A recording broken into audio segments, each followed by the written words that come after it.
Further discuss करेंगे enzyme को। तो एंजाइम में क्या फंक्शंस होते हैं, एंजाइम क्या काम करता है, क्या काम नहीं करता, उसकी कौन सी पीएच को कैसे मेंटेन किया जा सकता है, उसको टेम्परेचर में भी उसकी क्या का काम हो सकते हैं, टेम्परेचर में, पीएच में, एंड जो भी मतलब के उसमें जो टॉपिक्स हैं, पीएच है, कंट्रोल है, एक्टिवेशन एनर्जी है, एंड इनहिबिटर्स हैं, जो भी उनमें टॉपिक्स आते हैं तो हम उसको एक एक लेक्चर में जो है डिस्कस करेंगे। तो पहले हमने डिस्कस करना है एंजाइम की एक्टिविटी को एंड उसके मैकेनिज्म जो भी हैं, apo enzyme, cofactor, non protein, protein, non protein, part of जो भी है इसमें एंजाइम में, जो हम वो भी इस लेक्चर में डिस्कस करेंगे। आइए तो उसको डिस्कस करते हैं एंजाइम को। पहले तो एंजाइम की डिस्कवरी को देखेंगे, उसके बाद उसके फंक्शंस को देखेंगे एंड उसके मैकेनिज्म को भी देखेंगे।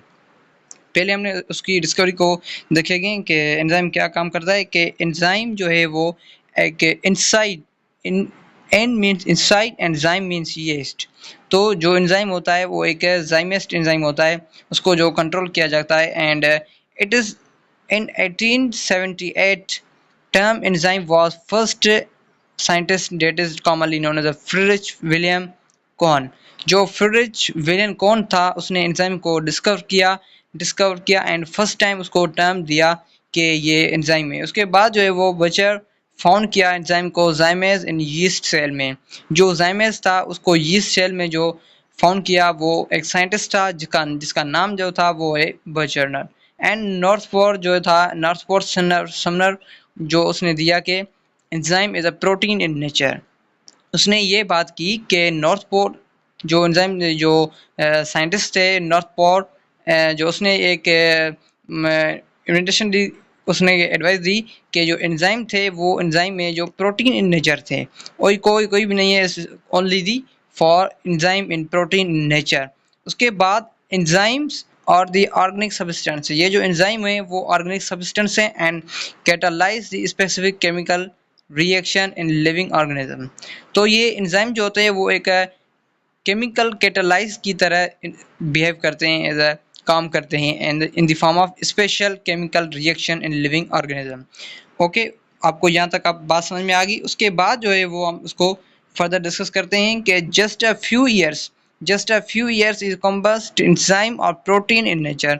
उसने कहा कि ये प्रोटीन इन नेचर है, यही उसकी बात है। उसके बाद during the 1918 Thomson Cech and Sidney Altman discover the molecule of ribonucleic acid. उसने कहा कि जो को भी एंजाइम है वो ribonucleic acid means DNA RNA से भी बने हुए हैं। लेकिन जो नॉर्थफोर्ड समनर था उसने कहा कि एंजाइम जो है वो प्रोटीन इन नेचर हैं। उसके बाद जो है वो एक साइंटिस्ट आया मैदान में 1980 में, तो उसने कहा कि ये जो एंजाइम है वो एक न्यूक्लिक एसिड के भी बने हैं। कुछ जो एंजाइम है वो न्यूक्लिक एसिड के भी बने हुए हैं। उसके बाद जो है वो ribosomes of DNA and a molecule of enzyme is called ribose. जो राइबोसोम्स आरएनए से मिलकर एंजाइम को एक्ट करते हैं उसको हम राइबोसोम्स कहते हैं। उसके बाद राइबोसोम्स और आरएनए और involve in process genetic information, ये एक जेनेटिक इंफॉर्मेशन में भी पाए जाते हैं, एज यूज्ड किए जाते हैं in the form of cell.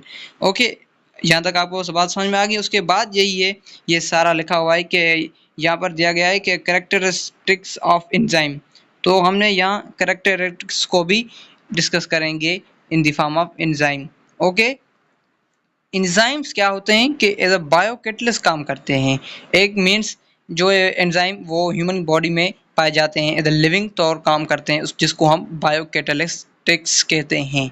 Produce in a protoplasm and synthesis in the cell, ये सेल में सिंथेसिस करते हैं, सेल को बनाते हैं। कौन से एंजाइम? बायोकैटालिटिक्स एंजाइम।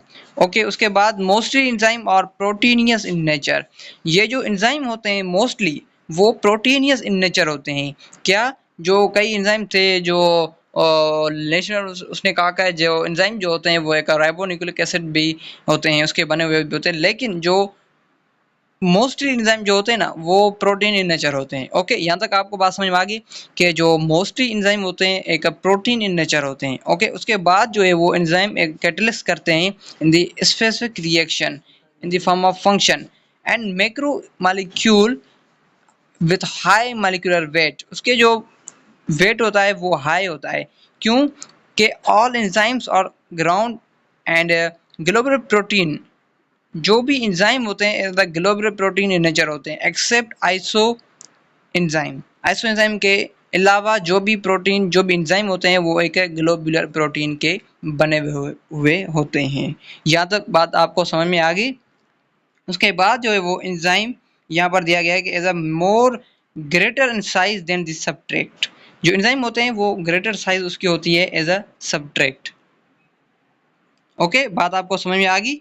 उसके बाद जो है वो उसकी कंसंट्रेशन भी यहाँ तक दी गई है। Enzyme consist of only protein.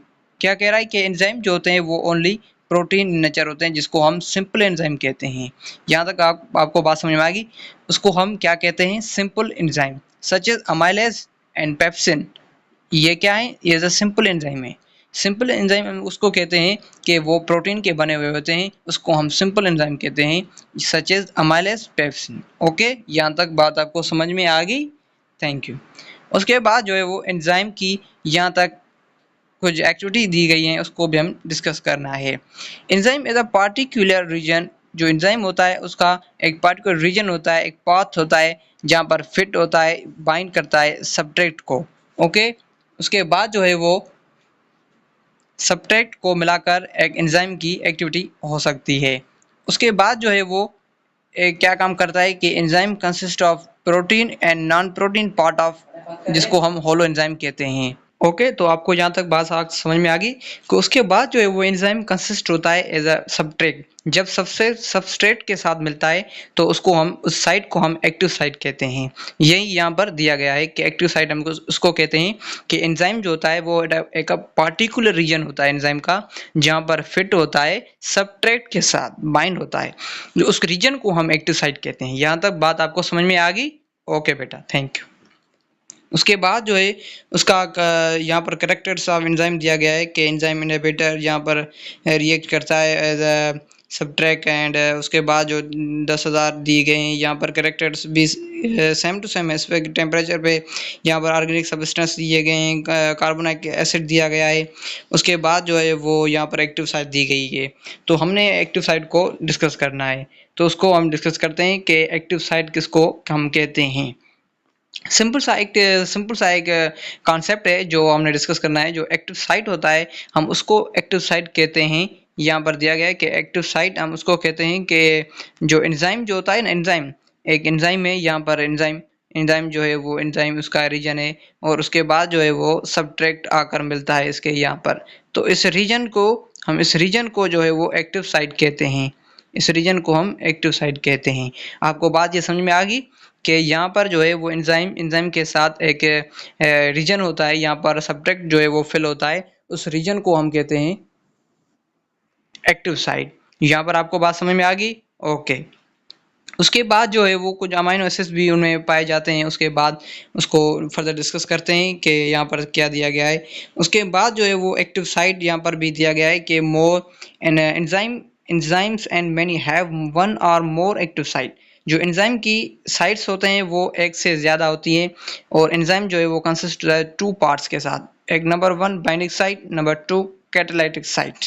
यहाँ पर जो एंजाइम जो होता है वो रिएक्ट करता है एज अ सब्ट्रैक्ट जो होता है वो एंजाइम के साथ, एंड इनहिबिटर जो होता है एंजाइम के साथ मिलता है दोनों, उस एरिया को हम बाइंडिंग साइट कहते हैं। ओके, यहाँ पर जो मिलते हैं सब्ट्रैक्ट और इनहिबिटर एंजाइम से, तो उसको हम बाइंडिंग साइट कहते हैं। और यहाँ पर एक्टिव साइट पे जो रिएक्शन होता है उसको हम कैटालाइटिक साइट कहते हैं। ओके, आपको बात समझ में आ गई। उसके बाद जो है वो यहाँ पर दिया गया है केमिकल नेचर ऑफ एंजाइम। तो यहाँ पर दिया गया है कि केमिकल नेचर ऑफ एंजाइम क्या होते हैं कि मोस्टली ऑफ एंजाइम, जो मोस्टली एंजाइम होते हैं वो कंपोज होते हैं 250 अमाइनो एसिड से।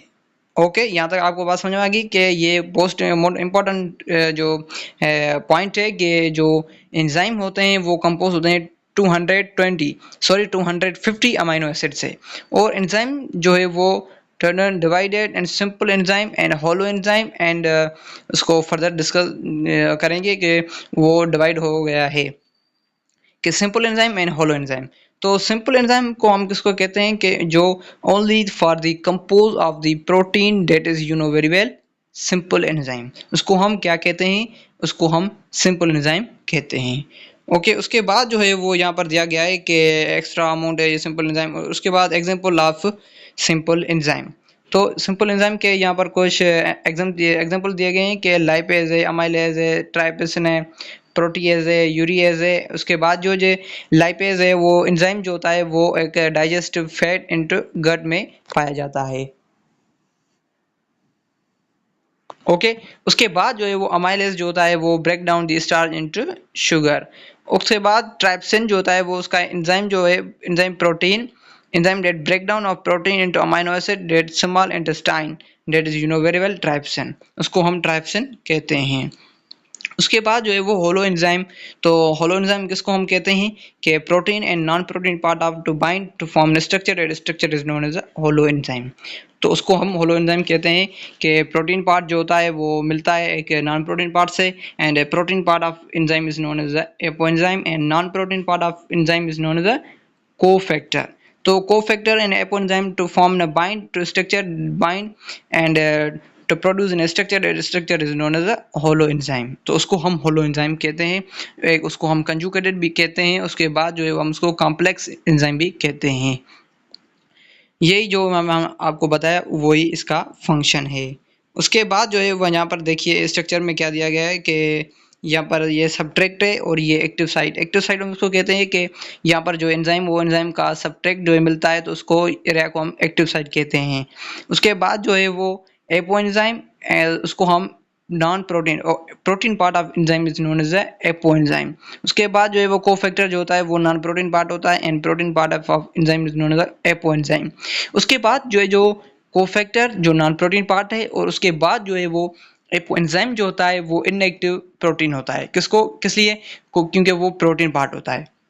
जो प्रोटीन पार्ट होता है वो इनएक्टिव प्रोटीन होती है। तो ये active protein that is known as apoenzyme, and protein non protein part of enzyme is known as cofactor. जब ये कोफैक्टर और एपो एंजाइम आपस में मिलते हैं तो एक स्ट्रक्चर बनता है, जिस स्ट्रक्चर को हम कहते हैं होलो एंजाइम, जिसको हम एक्टिवेटेड प्रोटीन भी कहते हैं। तो यहाँ तक आपको बात समझ में आ गई। ये कोफैक्टर भी यहीं से सेम टू सेम फंक्शन करता है। उसके बाद कोएंजाइम में ये भी डिस्कस करते हैं कि प्रोस्टेट ग्रुप क्या होता है। कि प्रोस्टेट ग्रुप क्या होता है कि कोफैक्टर जो होता है वो टाइटली बॉन्डेड होता है एपो एंजाइम के साथ, तो उसको हम कहते हैं प्रोस्टेट ग्रुप। क्या आपको समझ में आ गया कि प्रोस्टेट ग्रुप हमको किसको कहते हैं? कि जो कोफैक्टर जो होता है वो टाइटली बॉन्डेड होता है, अटैच होता है किसके साथ? एपो एंजाइम के साथ। जो एपो एंजाइम था वो प्रोटीन पार्ट था एंजाइम का, और ये कोफैक्टर जो है वो नॉन प्रोटीन पार्ट है एंजाइम का। ये नॉन प्रोटीन पार्ट जो टाइटली बॉन्डेड होता है प्रोटीन पार्ट के साथ, जिसको हम एपो एंजाइम कहते हैं, उसको हम कहेंगे प्रोस्टेट ग्रुप। ओके, यहाँ तक आपको समझ में आ गई। उसके बाद जो है वो ये कोएंजाइम दिया गया है कि यहाँ पर कोएंजाइम का भी सेम फंक्शन है, लेकिन सिंपल सा डिफरेंस है। उसमें ये दिया गया है कि ये जो कोएंजाइम होता है वो एक cofactor and organic non protein part of enzyme is known as coenzyme. उसको हम कोएंजाइम कहते हैं, और ये loosely attach with the apoenzyme. इसमें क्या होता है कि यहाँ पर जो प्रोस्टेट ग्रुप था पहले, उसमें दिया गया था कि ये कोफैक्टर जो होता है वो टाइटली अटैच होता है एपो एंजाइम के साथ। Apoenzyme is the protein part of enzyme that is known as apoenzyme. ये जो होता है वो cofactor non protein part of enzyme ये अटैच विथ होता है लूजली, तो उसको हम कोएंजाइम कहते हैं। और यहाँ पर दिया गया था कि ये टाइटली बॉन्डेड होता है प्रोस्टेट ग्रुप में जो कोफैक्टर जो एपो एंजाइम के साथ, तो उसको हम कह रहे थे प्रोस्टेट ग्रुप। तो उसके बाद जो है कोएंजाइम भी हमने डिस्कस कर लिया कि यहाँ तक वो हमने डिस्कस कर लिया, तो मुझे दीजिए इजाज़त। तो लेकिन एक बात ज़रूर याद रखिए कि इस लेक्चर को, इस चैप्टर में जो पॉइंट्स से हमने आपको क्लियर करवाई, और मेरे चैनल को जो है वो आप सब्सक्राइब ज़रूर कीजिए और लाइक भी कीजिए, और अपने दोस्तों के साथ शेयर भी कीजिए, क्योंकि आप इसको शेयर करेंगे, लाइक करेंगे एंड सब्सक्राइब करेंगे तो आपको न्यू वीडियो मिलती रहेगी। ओके, थैंक यू, अल्लाह हाफिज़। उसके बाद जो है वो हमने डिस्कस करेंगे उसके फर्दर पीएच को, एंड उसके टेम्परेचर को भी डिस्कस करेंगे, इनहिबिटर को भी डिस्कस करेंगे। तो फिलहाल हमने पहले एंजाइम के मैकेनिज्म को और उसके स्ट्रक्चर को हमने डिस्कस किया। ओके, थैंक यू, अल्लाह हाफिज़।